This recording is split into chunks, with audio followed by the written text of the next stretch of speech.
Bismillahirrahmanirrahim. Assalamu alaikum, dear students. Today we are going to continue with the last chapter of renal physiology, and in this chapter we are going to discuss acid base regulation. So far, we have discussed what is meant by acidosis and what is meant by alkalosis. So, acidosis is any condition in your body when your hydrogen ion concentration increases and your overall pH decreases to values lesser than 7.35.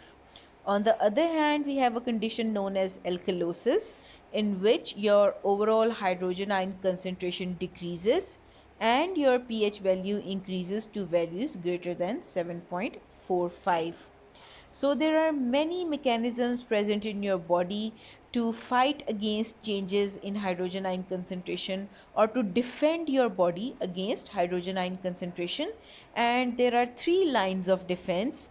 The first line of defense is acid base buffer system. So, I have already told you what is meant by a buffer system. A buffer system is any system which resists change in pH, and a buffer is any substance that can reversibly bind to hydrogen ions and which can release hydrogen ions when required, and which can also bind to additional hydrogen ions when the body needs hydrogen ions to be regulated. So there are multiple buffer systems in your body. Some of them are intracellular, some are extracellular, some play important role in kidney. So you have to remember all of these buffer systems and that where they operate, whether they are intracellular or extracellular. We have already discussed this in great details in our previous lectures.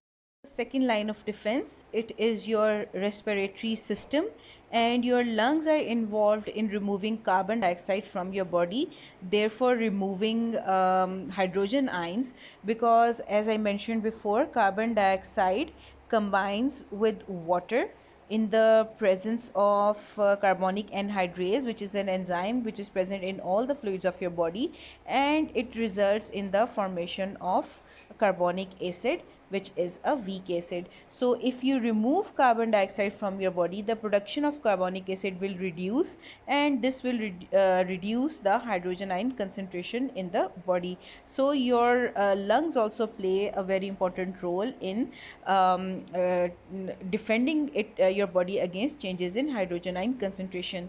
So these first two mechanisms are considered fast mechanisms, and they work within seconds to minutes.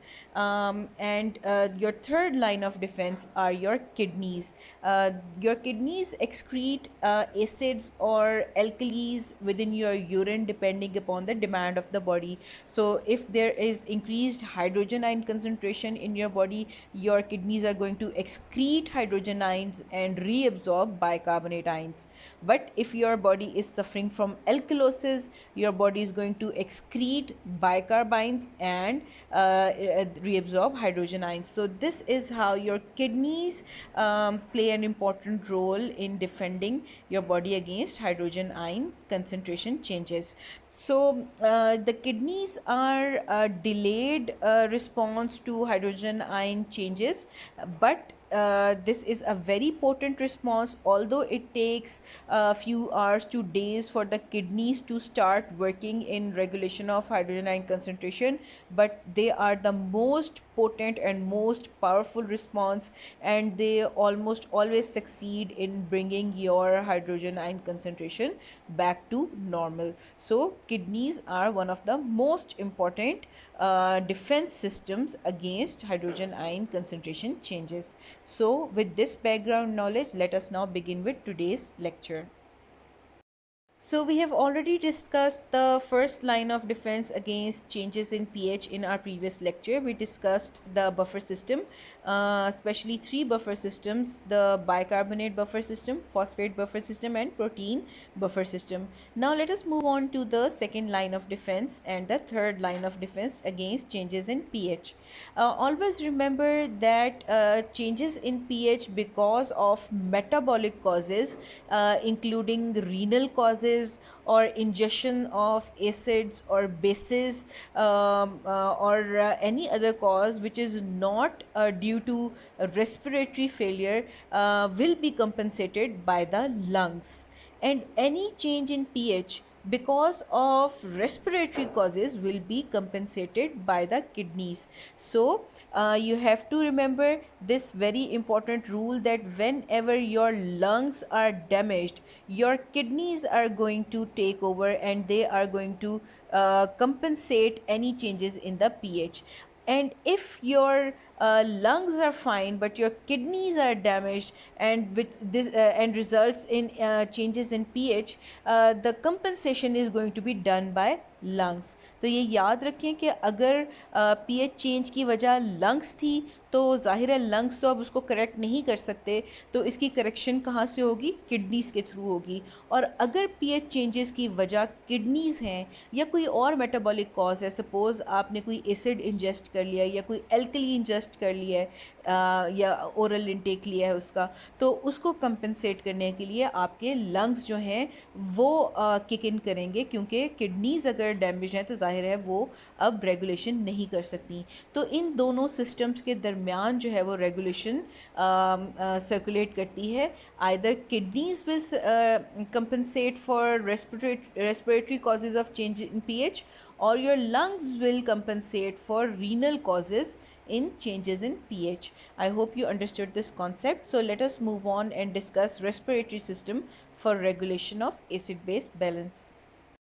So whenever there is increased metabolic formation of carbon dioxide or acids in your body, your lungs are going to pitch in and they are going to help remove this excessive carbon dioxide from your body. Now here I mention increased metabolic formation of carbon dioxide. This can be either formation of carbon dioxide because of increased metabolism, or it can be from any other acid, suppose carbonic acid or any other acid which is being produced in the body or which is accumulated in the body. So your lungs are going to help in blowing off extra carbon dioxide to reduce the hydrogen ion concentration. So suppose if there is increased metabolic formation of carbon dioxide in your body, this carbon dioxide is going to combine with water, as I mentioned before. This is a very common reaction in your body. Carbon dioxide combines with water in the presence of carbonic anhydrase and it forms a weak acid which is known as carbonic acid. So this carbonic acid is going to result in decrease in pH and increase in hydrogen ion. So this is how carbon dioxide increases your hydrogen ion concentration in your blood and decreases the pH. And if you have already studied the respiratory system, you must remember that your respiratory system is driven by hydrogen ion concentration along with carbon dioxide and oxygen concentration, but hydrogen ions also play an important role in stimulation of respiratory centers which are present in your brainstem. So what happens is your hydrogen ions will cause the stimulation of your respiratory center which is present within your brainstem, and your respiratory center is going to be stimulated and it is going to send signals to your lungs and your respiratory muscles to increase your respiration. So when your respiratory drive is increased, your body is going to blow off a lot of carbon dioxide, and this carbon dioxide which is going to be blown off from your body is going to result in decreased carbon dioxide concentration in your blood. And since there is going to be decreased carbon dioxide in your blood, the formation of carbonic acid in your blood will be decreased, and this will help in restoring the pH back towards normal. So let me explain this again. As I mentioned before, that carbon dioxide and carbonic acid are two interchangeable terms because they are always converting into each other due to the presence of carbonic anhydrase everywhere in your body. So carbon dioxide is synonymous with carbonic acid. So if due to any disease or any condition, when there is increased carbonic acid or carbon dioxide in your body, this is going to result in acidosis. Why? Because carbon dioxide is going to form carbonic acid, which is going to dissociate into hydrogen ions and increase your hydrogen ion concentration, thus decreasing your pH. So the cause can be anything. It can be either due to renal diseases in which your kidneys are not throwing out enough hydrogen ions in the urine, and it can be due to ingestion of any acids or any medicine which is acidic in nature. So ingestion of any acid can also cause increased carbonic acid or carbon dioxide concentration in your body. So this is going to be regulated or compensated by the lungs. So what are lungs going to do? That whenever there is increased metabolic formation of carbon dioxide or any other acid, this is going to result in direct stimulation of respiratory center. How is that going to happen? Because any kind of acid, it can be carbonic acid or any acid, mostly carbonic acid is present within your blood, and this carbonic acid is going to dissociate, and it is going to dissociate into hydrogen ions, and these hydrogen ions have a direct effect on your respiratory center, which is present in your mid brain stem, and these hydrogen ions are going to directly stimulate your respiratory center and going to increase your respiratory drive. And when your respiratory drive will increase, you are going to blow off excess carbon dioxide, because your respiratory, when you increase your respiratory rate, the amount of carbon dioxide you are blowing off from your body is also going to increase. And when you are going to blow off carbon dioxide, the carbon dioxide concentration in your blood will decrease, and when carbon dioxide will decrease, as I told you before, your carbonic acid concentration is also going to decrease, and your pH will increase back towards normal, and your hydrogen ion concentration will also decrease. So this is how your respiratory system is involved in the acid base regulation. Let us now move on to the renal control of acid base balance. So, when your first and second line of defense are not able to bring back the hydrogen ion concentration to normal, now your kidneys are going to take the control, and they are going to try to bring the hydrogen ion concentration back towards normal. So they play an important role both in the cases of acidosis and alkalosis. In case of acidosis, when there is increased hydrogen ion concentration in your body, your kidneys are going to secrete a lot of hydrogen in the urine, so that hydrogen can be removed from your body, and it is going to reabsorb a lot of bicarbonate ions, so that bicarbonate ions can be added to your blood, and these bicarbonate ions will help in restoring your pH back towards normal. Then there is opposite case when there is alkalosis in the body. When there is alkalosis in the body, the hydrogen ion concentration in your body decreases. In such case, the kidneys are going to conserve the hydrogen ions, and they will try to save the hydrogen ions and not secrete them in the urine, and they are going to try to excrete bicarb ions into the urine, so that your pH can be restored towards normal. So I hope you understood that the kidneys act both ways. जब भी pH कम होगी तो वो उसको pH को बढ़ाने की कोशिश करेंगे, और जब pH ज़्यादा होगी तो वो उसको कम करने की कोशिश करेगी. और kidneys, they take a few hours to days to actually function and properly regain the control of acid base balance. So they are a bit of a long acting mechanism, but once the renal system starts, it is going to stop only when the hydrogen ion concentration is back towards normal. So and mostly renal mechanisms are initiated when the cause is any respiratory disease. As I mentioned before, when the lungs are not working properly, then only your kidneys are going to act and they are going to kick in and they are going to start taking control.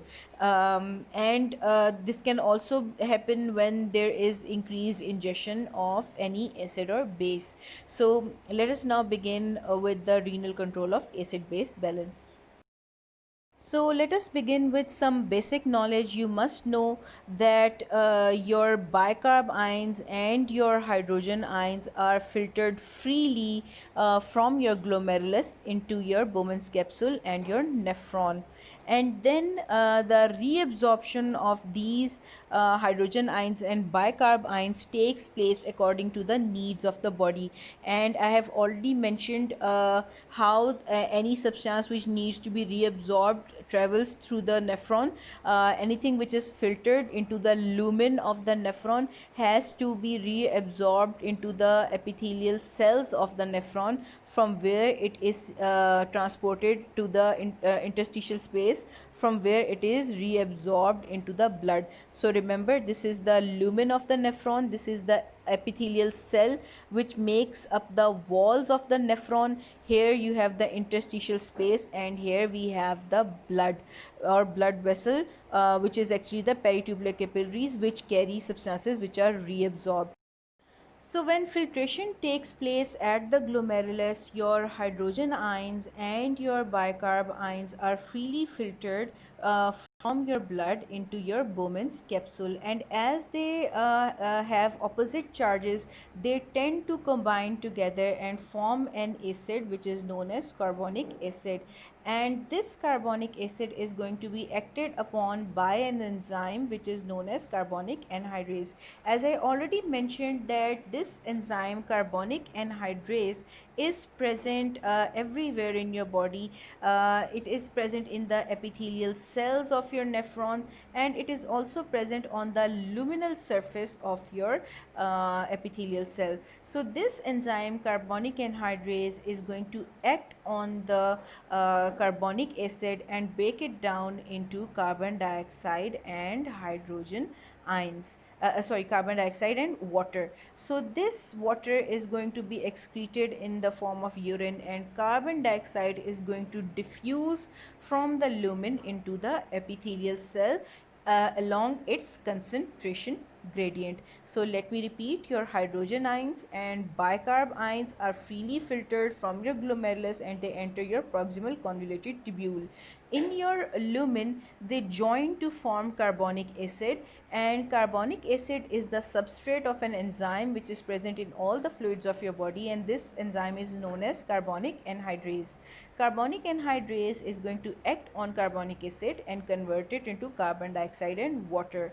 This carbon dioxide is going to diffuse into your epithelial cell along its concentration gradient.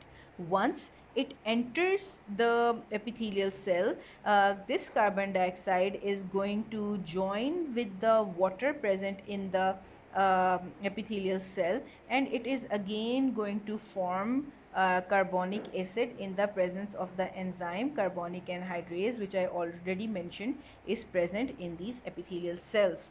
And this carbonic acid is now going to break down into hydrogen ions and bicarb ions. So you might ask that why are we doing all of this exercise? Why did we bring this carbonic acid into the epithelial cell and then again break it down into hydrogen ion and bicarb ion? Now the reason for this is that if these hydrogen ions and bicarb ions were not brought inside the cell, they would both have been secreted from your kidney in the form of urine. Once we bring these hydrogen ions and bicarb ions into our cell, now we have brought them into a controlled environment, and we can absorb the thing we want and we can excrete the ion we want. So when your body is suffering from acidosis, the hydrogen ions are going to be secreted back into the lumen, and bicarb ions are going to be reabsorbed into the lumen. So let me repeat this again. So as I mentioned before, that hydrogen ions and bicarb ions are filtrated in your from your glomerulus. They join together to form carbonic acid, This carbonic acid is acted upon by an enzyme known as carbonic anhydrase, and it is broken down into carbon dioxide and water. The carbon dioxide diffuses into your epithelial cells along its concentration gradient, and this carbon dioxide is now going to combine with the water which is present within your cell. As you know, water is present everywhere. Intracellular water is also present. So this carbon dioxide is going to combine with water in the presence of an enzyme known as carbonic anhydrase, and it is going to produce carbonic acid, which is H2CO3. And this carbonic acid is going to dissociate into hydrogen ions and bicarb ions. Now let me repeat. You might ask that why did we do all of this exercise? Why did we bring these hydrogen ions and bicarb ions from the lumen into the cell? The reason for this is that had we not brought in these hydrogen ions and bicarb ions from the lumen into the cell, both of these would have been lost in the form of urine, and we do not want to lose precious bicarb ions in the urine, because it is going to result in acidosis within the body. So whenever hydrogen ions and bicarb ions are filtered, most of them are reabsorbed into the epithelial cells. So now these hydrogen ions and bicarb ions are present in a controlled environment. From here we can control which ion to reabsorb and which ion to secrete. So mostly in case of acidosis, what we do is we throw this hydrogen ion back into the lumen, and this bicarb ion is now going to be reabsorbed into the blood. There are multiple ways to throw hydrogen ions from the cell into the lumen. It can either be done by primary active transport by breaking ATP, and this is going to be known as a hydrogen pump, which is going to actively throw out hydrogen ions into the lumen back again. We can also do it by secondary active transport with the help of co-transporters such as sodium hydrogen co-transporter. In such cases, sodium enters into the cell and hydrogen is thrown out into the lumen with the help of a protein known as sodium hydrogen exchanger or a sodium hydrogen counter transporter. On the other hand, the bicarb diffuses into the blood along its concentration gradient. But as you already know, do you remember the chloride shift that you studied in respiration? That when the bicarb ions leave the RBC, chloride enters into the RBC to maintain the electroneutrality of the RBC. Same happens here when bicarb ions move into the blood. Some chloride ions enter into the cell to replace the negative ion which is entering into the blood. So let me repeat. Once you have brought your hydrogen ions and bicarb ions into your epithelial cells, now you can either excrete or reabsorb ions according to your will, because now your hydrogen ions and bicarb ions are in your control. So mostly in the cases of acidosis, when your acids are increased in your body, what do you want to do? You want to excrete hydrogen ions and you want to reabsorb bicarb ions so that your pH can be brought back towards normal. So there are multiple ways to throw out these hydrogen ions back into the lumen. First, what you can do is you can use primary active transport, in which you are going to directly break ATP, and the energy is going to be used in pumping out hydrogens into the lumen. This is known as primary active transport, and such proteins are known as hydrogen pumps. You can also use secondary active transport, in which there is counter transport between hydrogen ions and sodium ions. So sodium ion is going to enter into the epithelial cell, and hydrogen ion is going to leave the epithelial cell, and this is known as antiport or counter transport. So these are the mechanisms with the help of which you can throw hydrogen ions from the epithelial cell back into the urine. while bicarbonate ion is reabsorbed into the blood along its concentration gradient. And since bicarb is a negatively charged ion and it is entering into your blood, another negatively charged ion is secreted into the epithelial cell to replace or to maintain the electroneutrality. So this ion is basically the chloride ion, and it is quite similar to the chloride shift you might have studied during respiration in the unit of respiration. And this chloride is also later excreted into the lumen. I hope you understood this. Let us now move on to other parts of the nephron where hydrogen ions can be excreted. ये जो हमने अभी पढ़ा था, this was in the proximal convoluted tubule. So let us see what happens in other parts of the cell where hydrogen ions are excreted. Remember that most of the hydrogen ion excretion takes place within the proximal convoluted tubule, and secondly in the distal convoluted tubule. Now let us see what happens at the distal convoluted tubule. Suppose now this is the distal convoluted tubule, and this is again the lumen, and this is the epithelial cell of the distal convoluted tubule. The distal convoluted tubule is divided into two parts, the early distal convoluted tubule and the late distal convoluted tubule. So most of the exchange is going to take place in the late distal convoluted tubule, and if you remember from our previous lecture, the late distal convoluted tubule has two types of cells, the intercalated cells and the principal cells. We are going to focus on the intercalated cells, and within the intercalated cells there are two types of intercalated cells, intercalated cell type A and intercalated cell type B. Your intercalated cell type A is important when there is acidosis in the body, because type A intercalated cells are very efficient in throwing out hydrogen ions and reabsorbing bicarb ions. But your intercalated type B cells are more important in alkalosis, because they are more apt or more important in throwing out bicarb ions. So your intercalated B cells are very different from all other cells present in the nephron epithelium, because they are probably the only cells which are responsible for bicarb secretion. So remember, normally hydrogen ions are secreted and bicarbs are reabsorbed, but in some cases in which there is alkalosis in the body and you need to remove bicarb ions from your body, so that is when your intercalated B cells come into play, and then they are important in throwing out the bicarb cells. But we are going to discuss intercalated uh, A types of cells, because most of the times it is the hydrogen ions which need to be excreted from the body. So let us begin.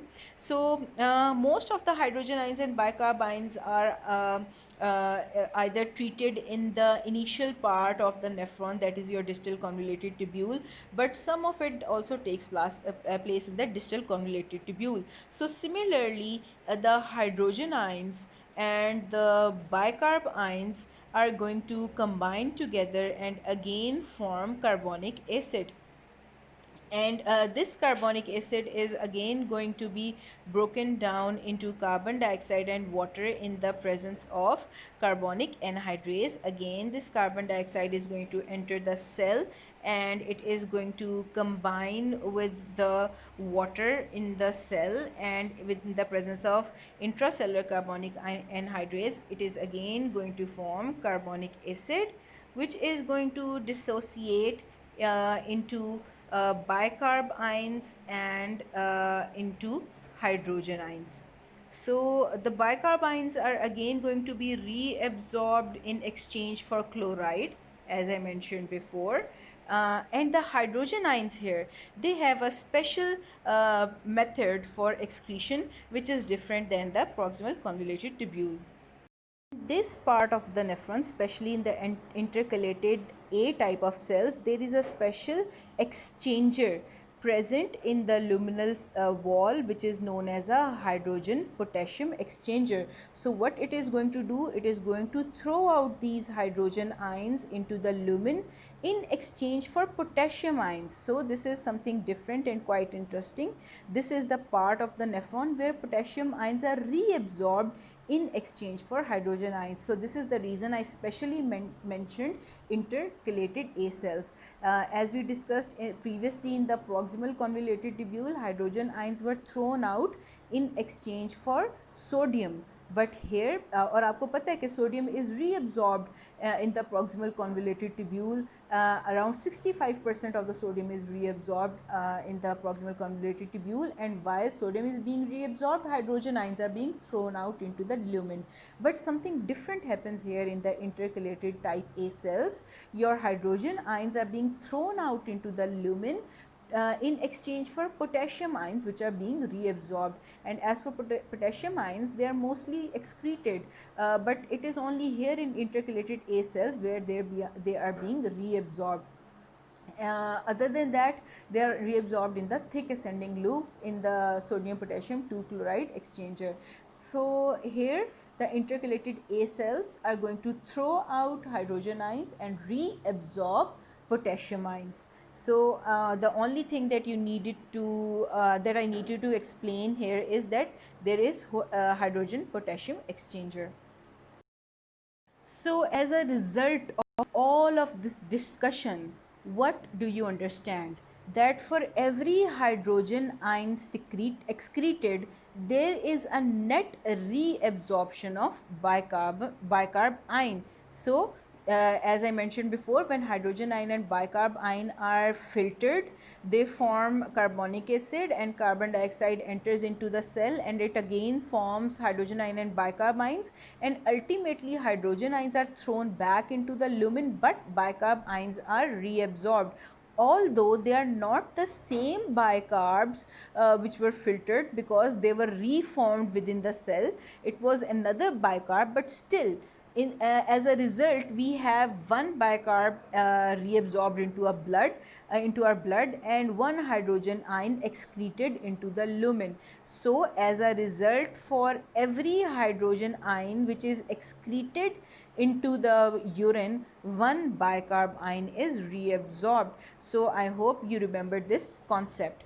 And this hydrogen ion which is being excreted into the lumen is going to titrate with or join with another bicarb ion which has been filtered from the glomerulus, and again it is going to form carbonic acid, and again this carbonic acid is going to break down in carbon dioxide and water, and carbon dioxide is going to enter into the cell, again form carbonic acid, again dissociate into bicarb ion and hydrogen ion, and another bicarb ion will be reabsorbed and hydrogen ion will be excreted again. So this is how hydrogen ions are recycled throughout the length of your nephron, and the ultimate result is reabsorption of bicarb ions, and hydrogen ions are excreted.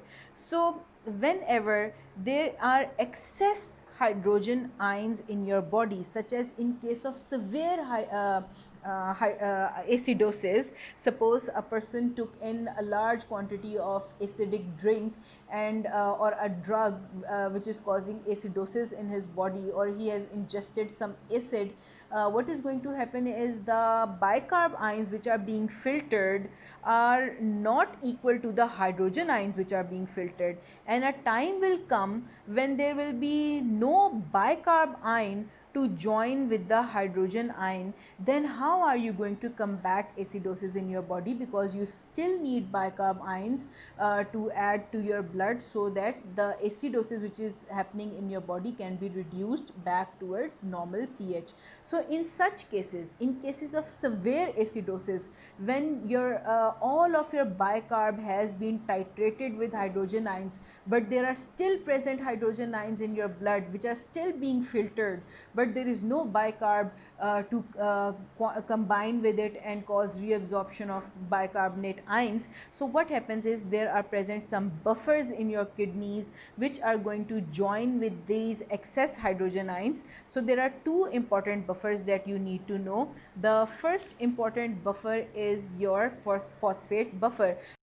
So, as I already mentioned before, when we were discussing the first line of defense, that an important buffer present in your kidney is the phosphate buffer. So, what happens is when your hydrogen is filtered and is no bicarb ion to titrate it, there are present some non bicarb buffers which help in titrating these hydrogen ions and in removing them from your nephrons safely.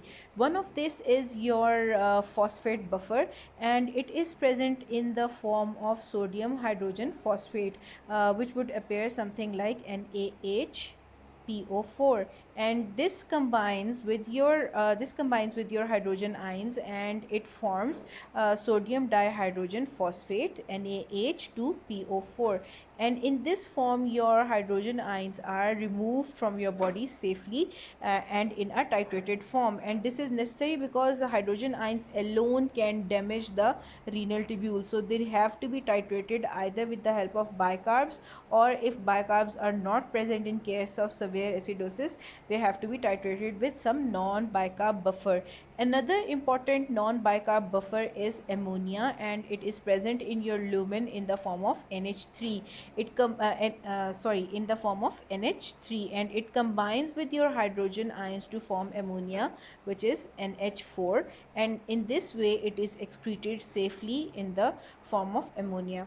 So here you have studied two non-bicarbonate buffers which are used to help in excreting the hydrogen ions from the lumen without any damage to the renal tubules. But here you can see that no net reabsorption of bicarb is taking place, which is problematic because in acidosis we need bicarb ions to be added into the blood. So to overcome this problem, there is again the role of carbonic anhydrase. As you already know that carbon dioxide, which is reabsorbed from the lumen, or which is being formed in the epithelial cell of the renal tubule, because after all it is a working cell and it is going to break down nutrients and form carbon dioxide. So the carbon dioxide in the epithelial cell combines with the water in the presence of carbonic anhydrase. It produces carbonic acid, and this carbonic acid then dissociates to form hydrogen ion and bicarb ions, and the bicarb ions are reabsorbed back into the blood, and hydrogen ions are excreted into the lumen. So here you can see that bicarb ions are being formed by the epithelial cells out of nowhere. No bicarb ion from the lumen was added into reabsorbed into the epithelial cell and then added to the blood. We are making de novo bicarb ion out of nowhere with the help of carbon dioxide and water, and of course our carbonic anhydrase enzyme, and these bicarb ions are added back into the blood and hydrogen ions are excreted in the form of urine.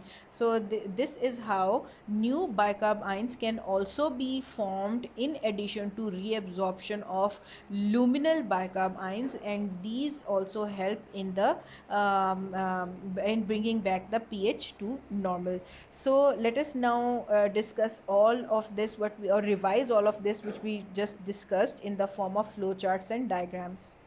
Because of acidosis, or if there is increased hydrogen ions in your filtrate because of acidosis, what is going to happen that carbon dioxide and hydrogen ions are going to enter into your cell, and then they are going to form carbonic acid, which is going to break down into hydrogen ions and bicarb ions, and all this is going to happen in the presence of carbonic anhydrase. The hydrogen ions are going to be thrown back into the lumen. There are multiple mechanisms to do this. You can either do this with the help of ATP, and this is going to be a hydrogen pump, and this is primary active transport. And if you are going to go for secondary active transport, then you can have counter transportation between sodium and hydrogen, and you can also have counter transportation between potassium and hydrogen. And the places at which these takes place, or sites at which these take place, are different. Sodium hydrogen exchanger is present in the proximal convoluted tubule, while potassium hydrogen exchanger is present in your distal convoluted tubule in your intercalated cells. So moving on, your hydrogen ions are thrown into the lumen, while your bicarb ions are reabsorbed into the blood. And hydrogen ions can also be buffered with the help of phosphates and ammonia. And excess hydrogen ions are excreted in the urine to prevent acidosis. So here you can see the bicarb which was filtered, and also hydrogen ion which is being filtered or recycled again, combined to form carbonic acid, which break down into carbon dioxide and water. This carbon dioxide enters into the cell and it combines with water in the presence of carbonic anhydrase, and it forms carbonic acid. This carbonic acid is then going to break down into bicarb ions and hydrogen ions. Bicarb ions are reabsorbed back into the blood, and this can be done with the help of sodium and bicarb co-transport, or it can also be done by simple diffusion, and chloride enters into the cell in exchange. And on the opposite side, you can see that these hydrogen ions can be thrown out with the help of sodium hydrogen exchanger. So this tells you this is happening in the proximal convoluted tubule, and the hydrogen ion which is thrown out is going to combine again with the bicarb, and again it is going to form carbon dioxide and water, which is again going to enter into the cell and result in reabsorption of a bicarb ion and excretion of another hydrogen ion. So this is simply revision. Next, you can see here another way in which the bicarb ions are reabsorbed is in exchange for chloride ion. As I mentioned before, when one negative ion enters into the blood, another negative ion has to be excreted, similar to the chloride shift you studied in your respiratory unit. Then you can see here that hydrogen ions can also be excreted into the lumen in exchange for potassium ions, which tells you that this cell is your intercalated type A cell, because this exchanger is only present in your intercalated type A epithelial cells. Here you can see your phosphate buffer helping in excretion of hydrogen ions, and when your phosphate buffer combines with hydrogen, it forms sodium dihydrogen phosphate, and this is removed in the urine. And here you can see the de novo synthesis of bicarb ions in severe acidosis, where the carbon dioxide and hydrogen ions, carbon dioxide and water combines in the presence of carbonic anhydrase and form carbonic acid, which breaks down and dissociate into bicarb ions, which are reabsorbed, and hydrogen ions, which are secreted. So in case of severe acidosis, when no bicarb is left to be reabsorbed from the lumen, new bicarb is formed with the help of carbon dioxide of the cell and water in the presence of carbonic anhydrase, and the bicarb which is formed is reabsorbed into the blood, and hydrogen ion is excreted into the urine. Thus it helps in controlling the pH.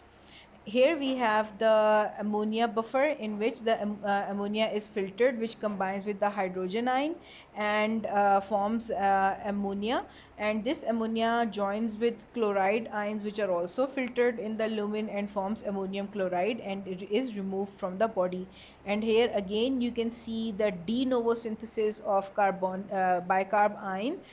Since no bicarb is left to be reabsorbed from the lumen, new bicarb is being formed with the help of carbon dioxide and water in the presence of carbonic anhydrase, and this bicarb is being added into the blood to combat your acidosis.